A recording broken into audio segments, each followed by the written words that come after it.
The deep space survey ship, Clarity of Purpose, moved through the dark between stars like a silver needle threading through black cloth.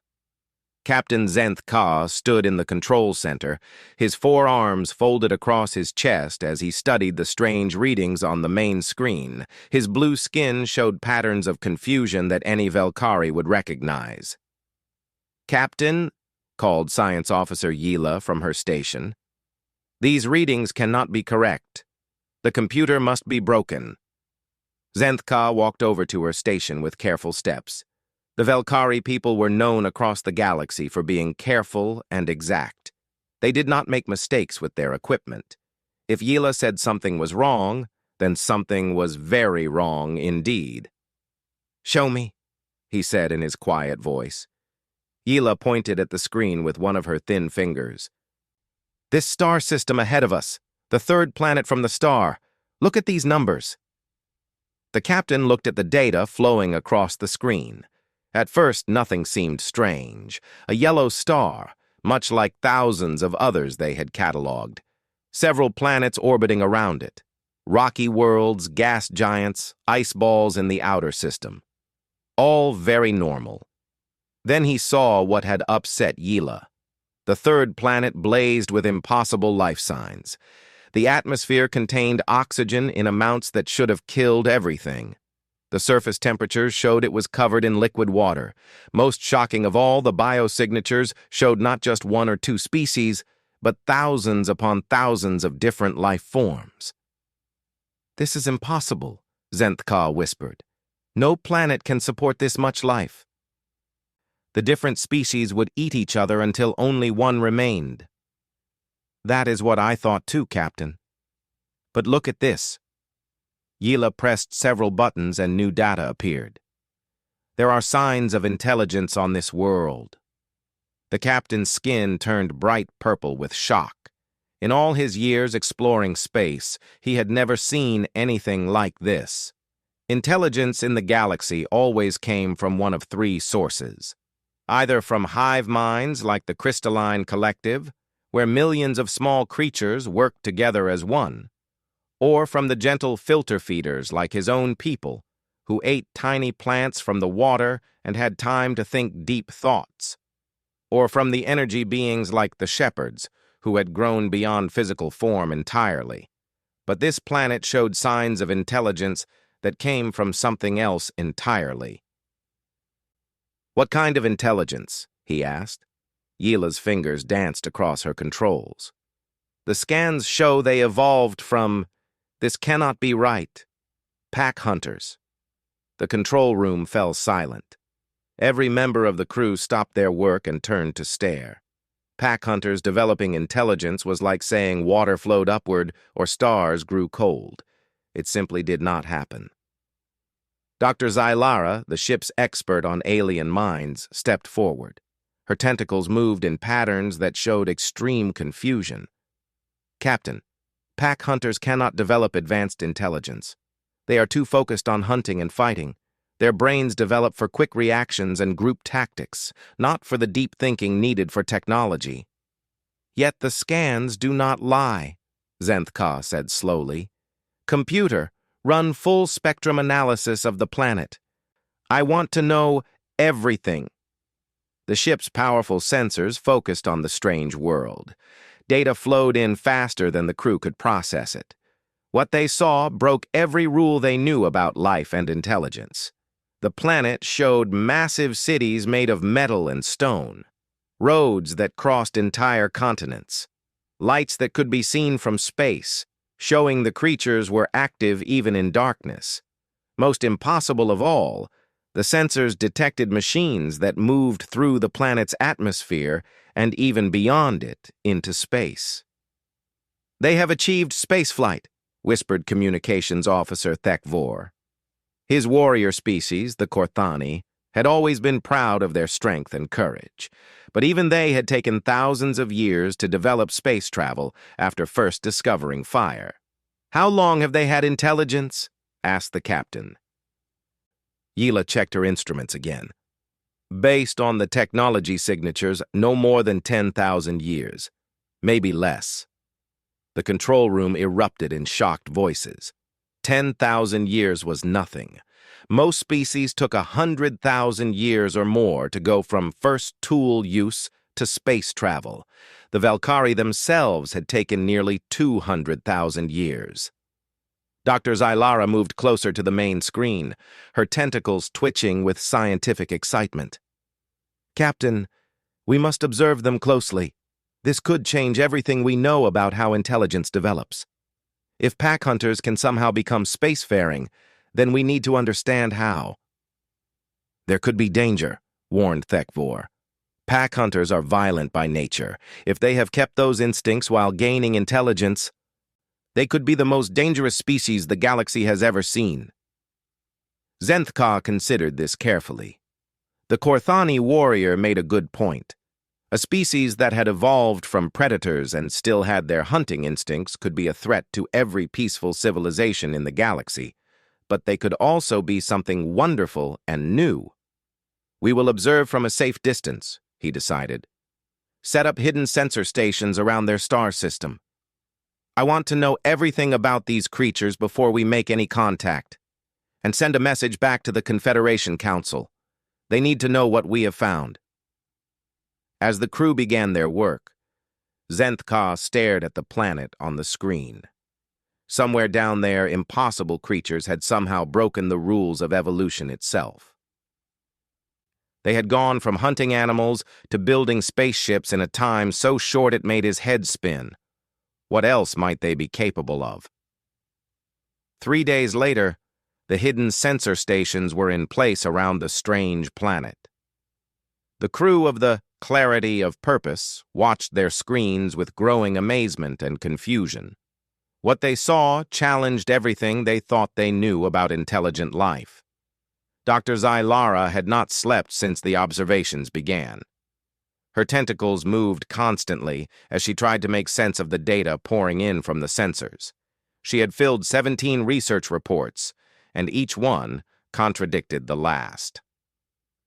"Captain," she called across the observation deck, "you need to see this immediately." Zenthka hurried over to her station. On the screen, he saw something that made his 4 arms tremble with shock. A human creature, clearly one of the dominant species on the planet, was sitting in what appeared to be its dwelling. But it was not alone. Curled up next to the human was a small, furry creature with 4 legs and a long tail. The creature was clearly a different species entirely. Based on its body structure, it was some kind of small predator. But instead of hunting or fighting, it was sleeping peacefully next to the human. "What is happening here?" asked the captain. "I have been watching this for hours," Dr. Zylara said, her voice full of confusion. "The human feeds the creature. It gives it water. It even cleans waste products from a special container the creature uses. The human gains nothing from this relationship. In fact, it costs the human time, energy, and resources." Zenthka stared at the screen. This broke every rule of survival that existed in the galaxy. Species only worked together when both gained something from the arrangement. This looked like the human was caring for another creature simply because it wanted to. "Perhaps the small creature provides some service we cannot see," suggested Communications Officer Thekvor. "Maybe it hunts pests or guards the dwelling." Dr. Zylara switched the view to another location. "I thought that too. But watch this." On the new screen, they saw a human carrying an even smaller creature. This one had feathers and a curved beak. It sat on the human's shoulder, making musical sounds. Sometimes it repeated sounds the human made. "The flying creature serves no purpose except to make pleasant noises," Dr. Zylara explained. "Yet the human cares for it with the same dedication as the other creature." The tentacled scientist switched views again and again. Every screen showed the same impossible thing.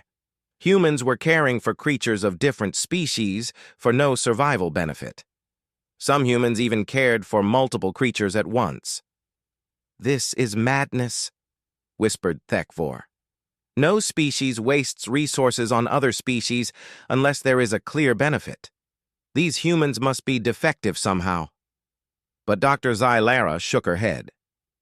That is what I thought at first. But watch this recording from earlier today. The screen showed a human settlement during what appeared to be an emergency.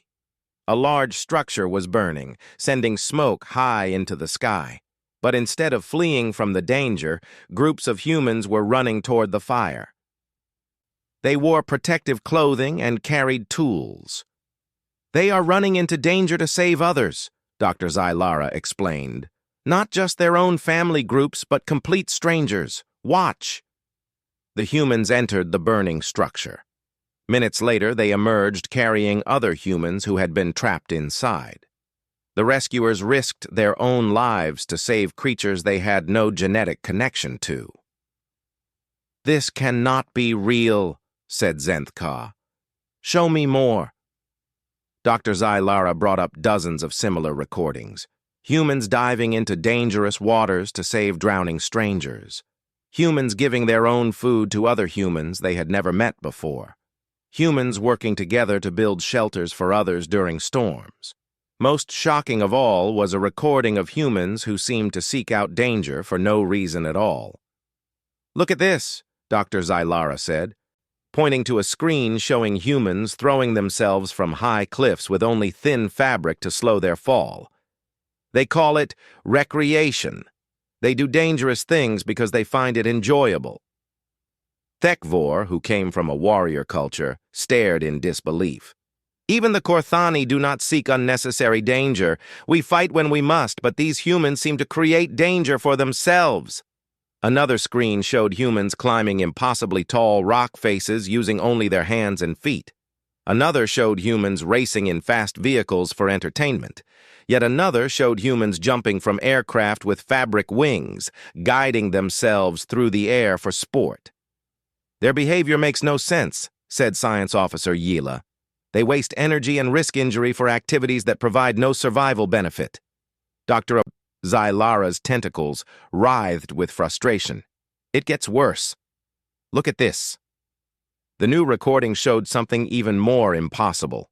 Humans were creating things that served no practical purpose. They arranged sounds in patterns they called music. They created images and shapes they called art. They told stories that were not real and seemed to enjoy these false tales. They use their intelligence for activities that provide no advantage in survival or reproduction, Dr. Zylara said. Yet they continue to thrive as a species. Captain Zenth-Ka felt his world changing with each new observation. Everything his people knew about intelligent life was wrong. Intelligence was supposed to develop to help a species survive and reproduce more effectively.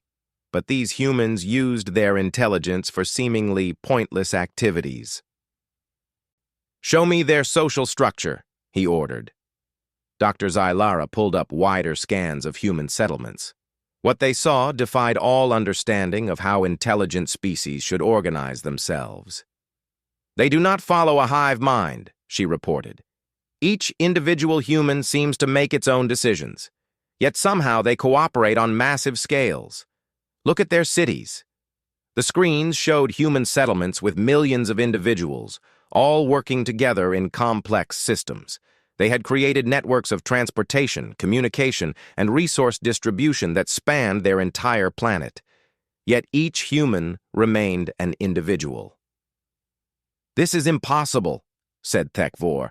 Individual minds cannot coordinate on such a scale without a central controlling authority. Yet they do it, Dr. Zylara replied.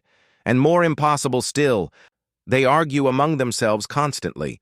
They disagree on almost everything, yet their civilization continues to function and grow. Captain Zenth-Ka sat down heavily in his chair. His people had spent millions of years developing their careful, logical civilization. They had studied hundreds of other species. None of them had prepared him for this.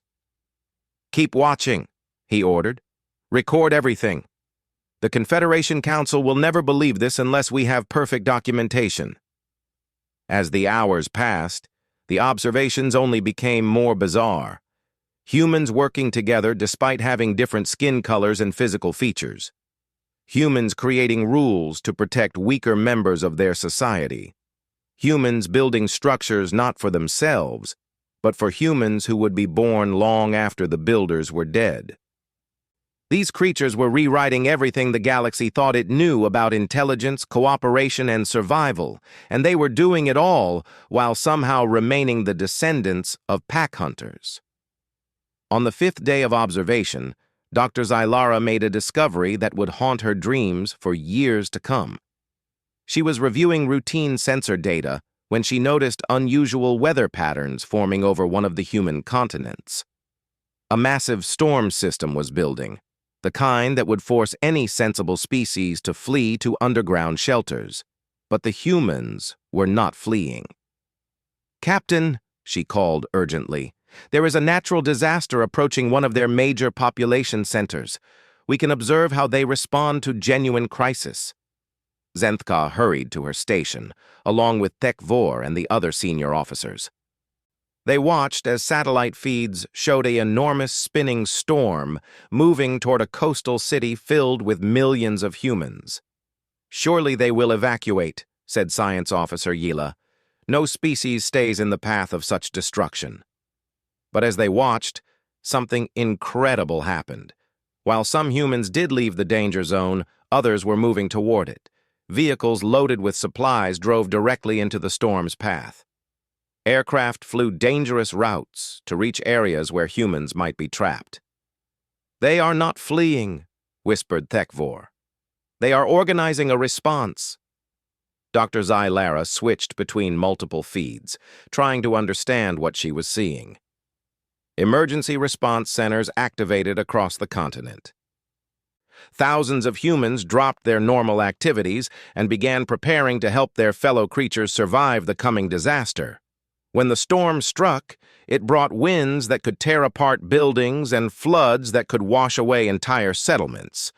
Any rational species would have hidden and waited for it to pass.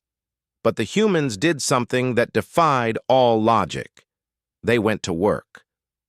"Look at this," Dr. Zylara said, pointing to a screen showing human emergency workers. They were moving through the storm in boats, rescuing other humans from flooded buildings. The wind and rain made their work incredibly dangerous, yet they continued without hesitation. Another screen showed humans working to repair damaged power systems while the storm still raged around them. They wore protective gear and used careful procedures. But they were still risking their lives to restore electricity to hospitals and shelters. "This is beyond courage," said Thek Vor, his warrior instincts telling him that what he was watching should not be possible. "Even the bravest Korthani would not work in such conditions. We would wait for the danger to pass." But the humans did not wait. As the hours passed, the observers watched in growing amazement as the disaster response unfolded. Humans who had never met before worked together with perfect coordination. They shared resources, information, and equipment. They risked their own safety to help strangers without asking for anything in return. Most shocking of all was what happened when the immediate danger passed. Instead of collapsing from exhaustion or trauma, the humans seemed to become more determined than before. "Dr. Zylara," said Captain Zenthka quietly, "show me their stress response data." The scientist pulled up biological readings from the sensors. What they showed violated every known principle of crisis psychology. "Their stress hormones spike during the initial crisis as expected," Dr. Zylara explained. "But then something happens that I have never seen in any species. Instead of breaking down, they seem to use the stress to fuel increased performance. The data showed human rescue workers operating at peak efficiency for days without significant rest. They made complex decisions under pressure with accuracy rates that should have been impossible. Most remarkably, their cooperation and teamwork actually improved as the crisis continued. In other species, extended crisis leads to breakdown of social bonds," Dr. Zylara continued. "Individuals become selfish and stop cooperating, but humans seem to become more willing to sacrifice for others the worse the situation becomes." Thek Vor studied the readings with professional interest. Their bodies should be failing. The Korthani are bred for warfare, but even we cannot maintain this level of activity without rest. Watch this, Dr. Zylara said, switching to a new feed. The screen showed a human rescue worker who had been operating continuously for 36 hours. By all logic, the creature should have been barely functional. Instead, it was carefully carrying an elderly human to safety, moving with steady precision despite obvious exhaustion. "They do not just endure," observed Captain Zenth Ka. "They maintain their compassion even when their bodies are at their limits." Over the following days, the observers documented case after case of impossible human resilience. A team of medical workers who operated without sleep for 72 hours to treat injured victims.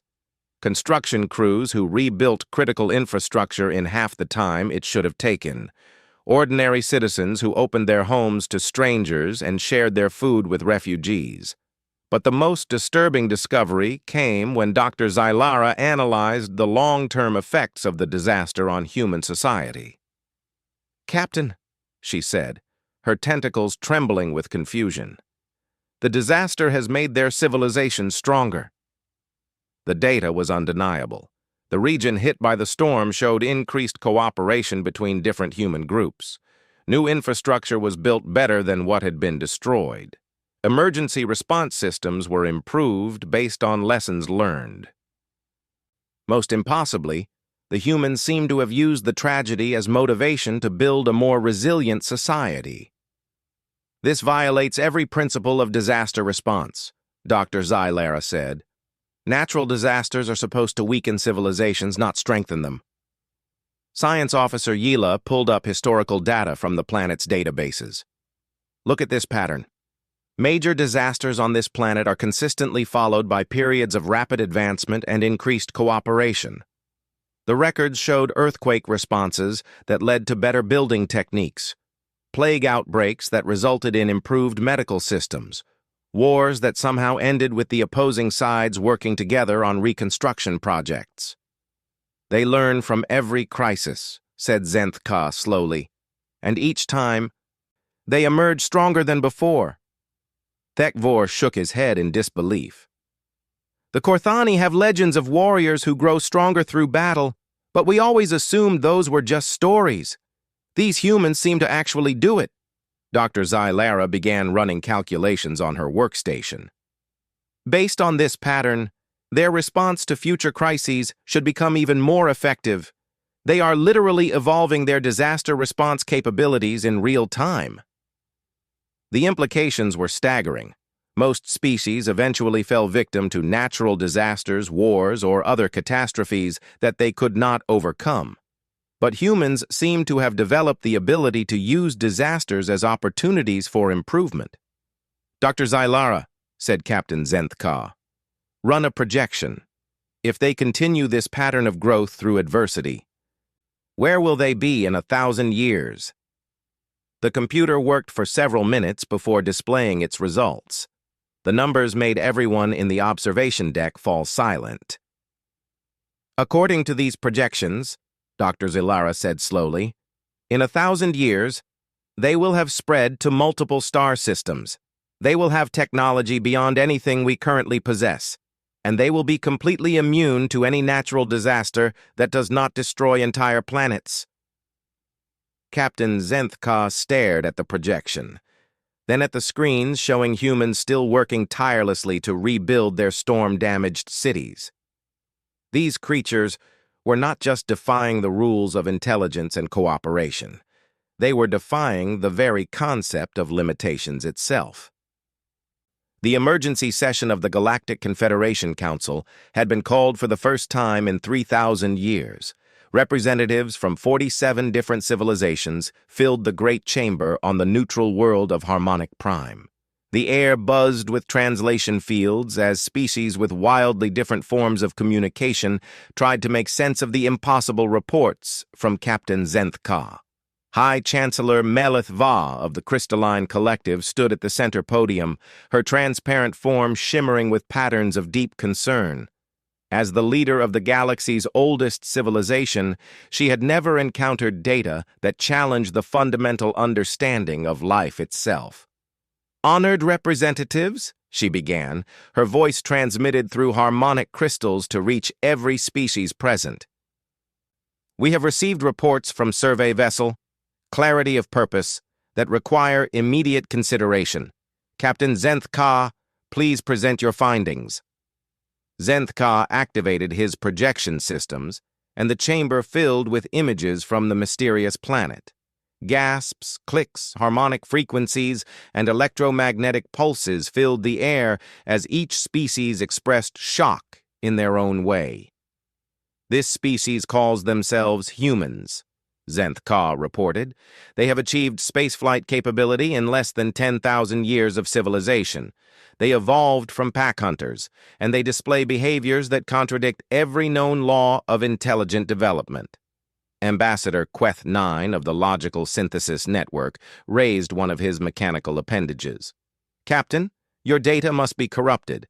Pack hunters cannot develop advanced intelligence. Our calculations show the probability as 0.0001%. "I thought the same," Zenth Ka replied. "We ran diagnostics on every system 17 times.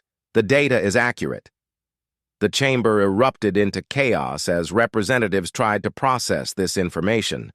The gentle Ethani delegates huddled together, their melodic voices rising in harmonies of distress. The warrior clans of the Korthani sector began heated discussions about the military implications. The ancient shepherds, appearing as glowing energy forms, pulsed with colors that indicated deep contemplation. High Priestess Yala Sim of the Ethani Communion stood with flowing movements. "If these humans evolved from hunters, they must be the most dangerous species in the galaxy. We must prepare defensive measures immediately." "No," interrupted General Vraktor of the Korthani. "You do not understand. Watch this footage." The screens changed to show human rescue operations during the Great Storm. The chamber fell silent as they watched humans risking their lives to save complete strangers. "These creatures do not act like hunters," General Vraktor continued. "They act like protectors. Even the fiercest Korthani warriors do not show such dedication to those outside their own clan." Dr. Silex Prime of the Rational Assembly flickered with confusion. "This behavior serves no evolutionary purpose. Species that waste energy on non-relatives should become extinct. Yet these humans appear to be thriving." Ambassador Thren Lu of the Peaceful Union raised a concern that made everyone uncomfortable. "What if we are wrong about everything? What if pack hunters can develop not just intelligence but wisdom? What if cooperation is not limited to hive minds and filter feeders?" The implications of this question rippled through the chamber like a shockwave. For millions of years, galactic civilization had been built on certain assumptions about how intelligence could develop. If humans proved those assumptions wrong, then everything might need to be reconsidered. High Chancellor Meleth Va called for order. "Captain Zenth Ka, show us more evidence of their capabilities." The screens filled with new images that made the situation even more disturbing. Humans had not only achieved spaceflight, but they had done it with primitive chemical rockets. They had built space stations, sent probes to other planets, and even landed on their planet's moon, all while using technology that most civilized species would consider laughably primitive. "They accomplished interplanetary travel before they perfected energy generation," Dr. Silex Prime observed. "This suggests either incredible determination or complete insanity." "Perhaps both," suggested Ambassador Queth 9. "Our analysis of their historical records shows they have engaged in planetary-scale warfare multiple times. Yet somehow they survived and continued to advance." This revelation caused another wave of shock. Most species either avoided major conflicts through careful diplomacy or destroyed themselves when wars became too destructive. The idea of a species surviving multiple global wars and somehow learning from them was almost incomprehensible. Elder Kent Aus of the Shepherd Council spoke for the first time, his energy form pulsing with ancient authority. We have searched our oldest archives. There are legends, stories from the early days of the galaxy, about a theoretical species type. The old texts call them the Enduring Ones, or those who grow through struggle. Every representative turned to focus on the Elder. The Shepherds were the oldest known intelligence in the galaxy, having transcended physical form millions of years ago. The legends speak of a species that would emerge when the galaxy most needed them, Elder Kent Aus continued. They would be born from conflict but choose cooperation. They would find strength in adversity and see opportunity in disaster. The legends say they would unite the galaxy or destroy it. The chamber fell completely silent. Ancient prophecies were not something any civilization took lightly. These humans, whispered High Priestess Yalasim, could they be the ones from the legends? Captain Zenth Ka uploaded more data to the chamber's systems. Honored representatives, we have intercepted some of their communications. I believe you should see these. The screens showed human broadcasts that had been sent into space, messages of peace and friendship. Scientific data offered freely to anyone who might receive it. Cultural artifacts like music and art shared without expectation of return.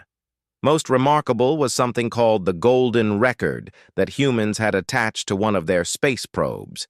It contained greetings in hundreds of human languages, examples of their music, and images of their diverse planet and people. They are actively seeking contact with other intelligent species, observed Ambassador Thren Lu. Not to conquer or control, but to communicate and share.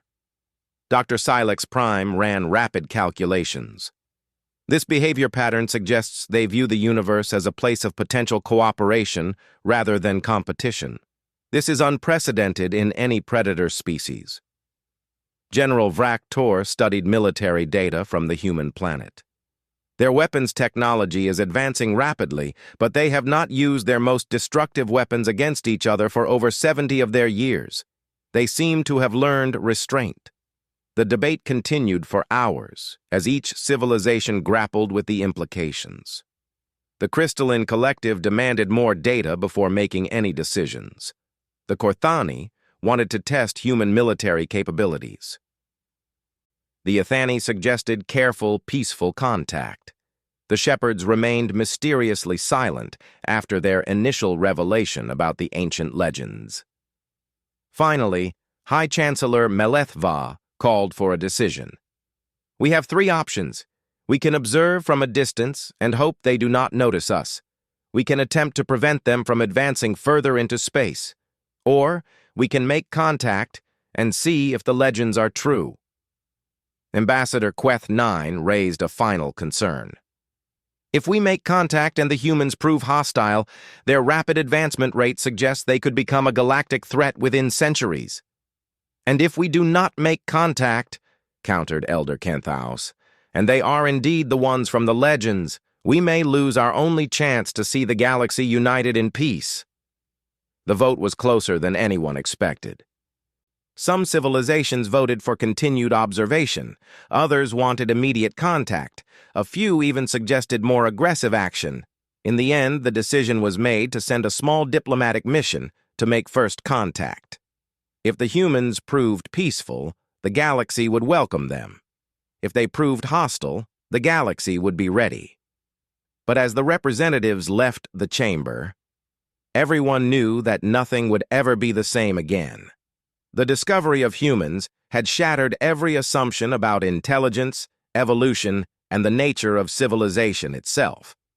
The galaxy was about to change forever. 2 weeks after the emergency council session, Captain Zenth Ka found himself commanding not just the clarity of purpose, but a small fleet of diplomatic vessels from 12 different civilizations. Each species had sent their best first contact specialists, and the combined fleet now held position at the edge of the human star system. The weight of the moment was not lost on anyone aboard. This would be the first time in galactic history that a civilization would make contact with a species that had evolved from pack hunters. Everything they did in the next few hours could determine the future of the galaxy. Dr. Zylara had not left her station for days. Her latest reports had only made the situation more complex. The humans had not just survived their rapid technological advancement, they had somehow avoided the collective madness that destroyed most species during similar periods of development. "Captain," she called from her workstation, "I have intercepted more of their communications. You need to see this immediately." Zenth Ka joined her at the science station, along with the other diplomatic observers. Ambassador Keleth Thu of the Peaceful Union leaned in with particular interest. As the galaxy's most experienced diplomat, she would lead the actual contact mission if they decided to proceed. "Show us," said the captain. Dr. Zylara activated the communications array. The screens filled with human broadcasts from across their planet. But these were not the military transmissions or political announcements that most species would send into space. Instead, they were messages of hope, scientific discovery, and cultural sharing. They broadcast their music into space, Dr. Zylara explained, not as a challenge or warning, but as a gift to anyone who might be listening. They share their mathematical discoveries freely. They even send messages of friendship to civilizations they are not sure exist. One transmission caught everyone's attention. It was from a human scientific institution, broadcasting the results of their research into faster-than-light communication. They were offering this potentially revolutionary technology freely to anyone in the universe who might benefit from it. "They are giving away strategic advantages," observed General Morketh of the Korthani expedition. "This suggests either incredible confidence or complete trust in the good nature of the universe." Ambassador Keleth Thu studied the transmissions with growing amazement. "In all my years of diplomatic service, I have never encountered a species that approaches the universe with such optimism. They seem to believe that sharing knowledge will make everyone stronger." Dr. Zylara switched to another channel. "Listen to this." The new transmission was from a human educational institution. They were broadcasting basic scientific principles, mathematical concepts, and even instructions for peaceful communication protocols. It was as if they were preparing a welcome package for alien visitors. "They want us to contact them," whispered Science Officer Yila. "They are actively hoping for first contact." The fleet's senior staff gathered in the main conference room to make the final decision. Representatives from each civilization presented their species' position on how to proceed.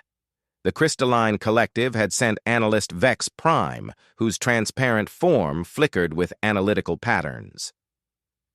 "Our calculations indicate a 73% probability that contact will be beneficial to galactic civilization. However, the remaining 27% include scenarios of complete galactic transformation or destruction." Elder Sith Ka of the Shepherd delegation pulsed with ancient wisdom. "The legends speak clearly. If these humans are truly the enduring ones, then contact is not just advisable but necessary. The galaxy stands at a turning point." General Morketh represented the warrior perspective.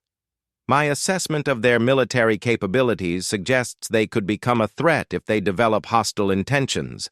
However, their current behavior patterns suggest they prefer cooperation to conquest." Dr. Tolan RX of the Scientific Consortium was practically vibrating with excitement. "The advances we could achieve through cooperation with these humans could accelerate galactic development by thousands of years. Their approach to problem-solving is completely different from ours." Ambassador Keleth Thu listened to each presentation before speaking. "I have reviewed all available data. These humans represent something we have never encountered before. They are individuals who choose to cooperate. They are hunters who protect the weak. They are a young species with the wisdom of ancients. We can either fear what they represent, or we can embrace the possibility that they offer something the galaxy desperately needs." Captain Zenth considered everything he had learned about humans over the past weeks. Dr. Zylara, in your professional opinion, what is the most likely outcome if we make contact? The xenopsychologist's tentacles moved in patterns of careful thought. Captain, these humans have consistently chosen cooperation over conflict when given the choice. They have shown mercy to enemies, kindness to strangers, and dedication to the welfare of their entire species. I believe they will welcome us as friends. And if they do not? Asked General Morketh. Then we will learn something even more valuable, replied Dr. Zylara. We will learn that even the most peaceful species can be dangerous when threatened. But I do not believe it will come to that. The debate continued for hours, but eventually the decision was unanimous. Contact would be made. Ambassador Keleth Thu would lead a small diplomatic team to approach Earth directly. Captain Zenth would coordinate from a safe distance, ready to assist or retreat as needed. As the diplomatic shuttle prepared to enter human space, Dr. Zylara made one final observation. Captain, I want you to know something. In all my years studying alien psychology, I have never encountered a species that has made me question my own limitations. These humans do not just survive impossible odds, they inspire others to be better than they thought possible. The moment of contact arrived with surprising simplicity. The human space monitoring stations detected the diplomatic shuttle as it entered their solar system. Instead of launching weapons or defensive measures, they sent a message of welcome. Unknown vessel, this is Earth Space Control. We see you are not of human origin. If you come in peace, you are welcome here. If you need assistance, we are ready to help. We have been hoping to meet you for a very long time. Ambassador Keleth Thu transmitted the prepared first contact message that had taken the Galactic Diplomatic Corps months to perfect. It was a careful, formal greeting that followed established protocols for contact with potentially dangerous species. The human response arrived within minutes. Hello, friends from the stars. Welcome to our neighborhood. We are honored by your visit and excited to meet you. Would you like to land on our planet? We have prepared a reception committee of scientists, diplomats, and artists. We have so many questions and so much to share. Also, we have prepared gifts of music, art, and food from our world to welcome you. The simplicity and warmth of the response shocked the diplomatic team. This was not how first contact was supposed to proceed. There should have been caution, formal protocols, careful exchanges of technical information. Instead, the humans were treating them like long-awaited friends. Ambassador Keleth Thu found herself making a decision that would have been unthinkable with any other species. Human space control, we would be honored to land on your planet and meet your people. We, too, have gifts to share and much to discuss. As the shuttle descended toward Earth, Captain Zenth recorded his final log entry about the discovery. Personal log, Captain Zenth, survey vessel, clarity of purpose. Today we make first contact with a species that has redefined our understanding of what is possible. We came to this system expecting to catalog another failed civilization or extinct species. Instead, we have found something that challenges every assumption we held about intelligence, cooperation, and the nature of consciousness itself. He paused, watching the blue and white planet grow larger on his screen. These humans are not just another species. They are proof that the universe is more wonderful and surprising than we ever imagined. They have shown us that predators can become protectors, that individuals can choose to cooperate, and that wisdom can emerge from struggle. They have broken the rules of evolution and civilization, not through superior technology or military might, but through the simple choice to be better than their nature required. The shuttle touched down on Earth's surface, where humans waited with open arms and welcoming smiles. The galaxy will never be the same, Zenth concluded. And perhaps that is exactly what it needed. As Ambassador Keleth Thu stepped onto the surface of Earth and was greeted by humans offering flowers, music, and friendship, the galaxy took its first step toward a future none of them could have imagined. Humanity had arrived on the galactic stage, and they brought with them something that had been missing for far too long: hope.